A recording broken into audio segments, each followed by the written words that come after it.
The next story we're gonna get into, I'm gonna do a little bit of an expose on the lifetime deals market. So, lifetime deals is when you pay for a software once and you get lifetime access to it. So, I went to a little bit of a journalistic approach, and I decided I'm gonna put on my my journalistic glasses for this one. So, I did a little bit of research on this. So, this story here has to do with LeadCart. Okay, it's not ThriveCart. It's called LeadCart. Okay, it's someone trying to step into the game of ThriveCart. So I thought this was very interesting because this happens a lot, and people are pissed about LeadCart. All right, so this is what happened. LeadCart was on one of these lifetime deal websites. So AppSumo is a very famous place to go to find lifetime deals. It's kind of like Groupon, but for apps for your business, right? Or like tech for your business. So Gotcha. they're definitely the leaders in the market. There's a lot of other ones that are out there. I actually have never bought from any other ones. I've also bought direct from companies offering lifetime deals. Like when Buddy Boss had their community theme available, they sold it as a lifetime deal. It was actually, I get in the idea. And a lot of other people have done this in the past. I had a old friend of mine. He had a contest platform, and he did a lifetime deal through something called the Warrior Forum, which is old school. It's a forum for digital marketers. And the reason he did it was to raise money to continue developing the product. And I believe this is quite a few years ago, but I think he raised like $200,000 by selling these lifetime deals. But we're going to talk more about the strategies behind why tech startups or why you'd want to offer lifetime deals and how to do it properly. But this is how to do it wrong. So what LeadCart apparently did based on what I've been seeing. So I'm in a lot of Facebook groups that have to do with lifetime deals and people talking about these lifetime deals. And what I love about this is that the people in the groups are very tech savvy. So they really know about which softwares to do what. So if I'm trying to find a software to do something, I can ask in these groups and people will tell me which software is the best for it, I find. And then if I can also say, hey, I'm trying to find a software that does this, but I'm trying to find it as a lifetime deal. And then they recommend ones that maybe used to have a lifetime deal back, before. And so what people do is they sometimes will sell their licenses to each other, right? So typically you can get a lifetime deal on a software for like $50, right? So I use SocialBee for my social media management. I paid $50 for it one time. And if you look at their pricing, it's about $100 a month, right? But I bought it early. I actually bought I have two codes. I have two licenses.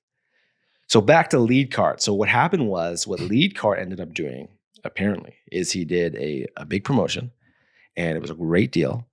And people did what's called stacking. So when you stack, if you buy more codes, you unlock more features. So people stack this in the hundreds of dollars to get lifetime access to it. And then apparently he shut it down. Brutal. Right? So now if you go to his website, leadcart.io, it shut down. So people were calling out this guy. I'm not going to mention his name. Or actually, I will mention his name because it's right here on my screen. His name's Mohammed Tahab. So when I totally butchered his name. I'm sorry, Mohammed. So when I first heard the story, I actually left a comment on this. And I said, hey guys, like you cannot buy a lifetime deal and expect it's going to be there for the rest of your life. These are startup founders that are just, this could have been his MVP, right? His minimal viable product, put it out, get user feedback, right? You're going to make some money from these lifetime deals. And then hopefully it works. And if it doesn't work, like it doesn't mean he's ripping you off, right? So I was in defense of him at first. I was like, hey guys, this is not cool. But then as I started seeing more comments rolling in, people were saying that there was some nefarious activity that possibly he was shutting down LeadCart only to start another brand on a different domain and a different name with the same product. But now he doesn't have to serve all these people that bought the lifetime deal. That's what some people were saying, which is bad. And then, the latest update to the story was that a lot of people were going and leaving some negative reviews on Trustpilot. And then he had somehow gotten rid of all these reviews. And I would like to talk about Trustpilot later on in this episode, just because I think Trustpilot is a little bit of a shady thing. So I think it's important if you are going to buy a lifetime deal, don't expect that it's just going to be there for the rest of your life. You got to do your research. Whenever I get into any platform that I'm going to work with in my business, I always actually look at who the founders are. and I kind of look at their history. So when I was looking at community platforms and online courses, I'll call it out. So I was looking at Mighty Networks, and then I started watching, because Mighty Networks is pretty cool. I started watching videos of the founder of Mighty Networks and her history and so on. And there were certain things that didn't really resonate with like her vision of the platform, and what she was doing. And so for that reason, I didn't use Mighty Networks, right? So, if you're going to go big, like let's say, LeadCart is like your shopping cart, you want to make sure that thing is going to be working and running all the time. Because if all of a sudden it shuts down and all of a sudden nobody could pay you any money, this is a big problem, right? I invested a lot of time into setting up ThriveCart over the years, right? I've had this thing since I bought it in like 2016, right?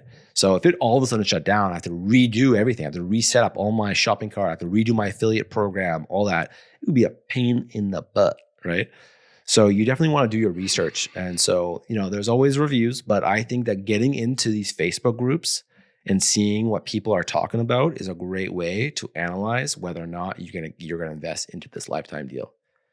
So people are pissed about fucking LeadCart. And I don't know the whole story. And if the founder, because this guy has been trying to clean up his reputation, I would love to hear his side of the story. I don't know if anyone's actually got it. So Mohammed, if you are watching this and you would like to come on our show and talk about this, because I'm going to be sharing this video inside the communities that are talking about this thing, because I think a lot of people want this to be known, that they don't want to get ripped off on these LTDs anymore.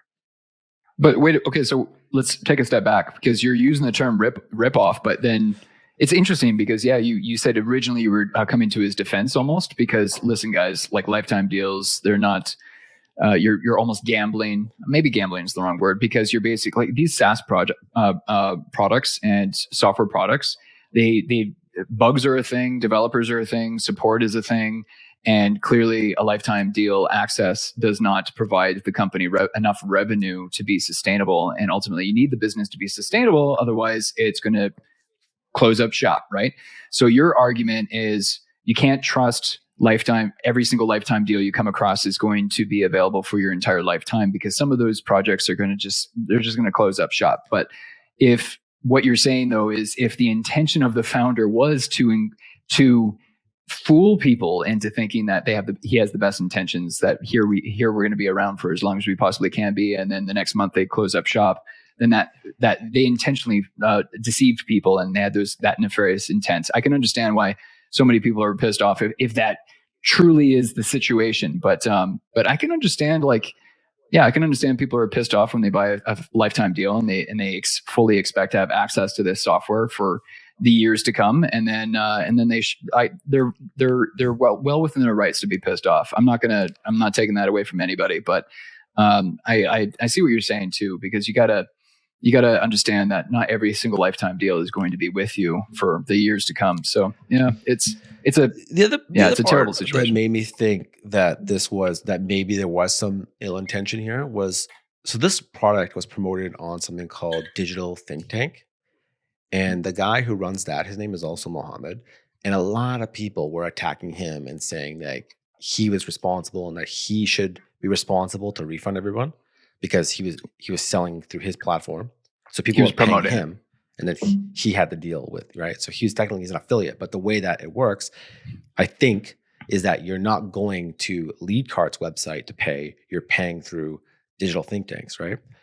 Mm-hmm. So my perception of him is that he's genuinely pissed off and feels like his community was ripped off, and he feels bad about it.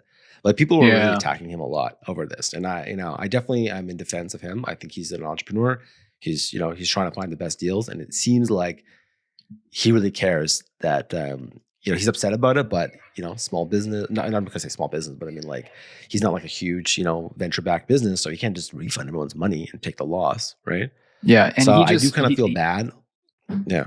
Yeah, he had the best intentions. Entered into what likely seems to be a bad business deal, and then who paid the price? His community paid the price.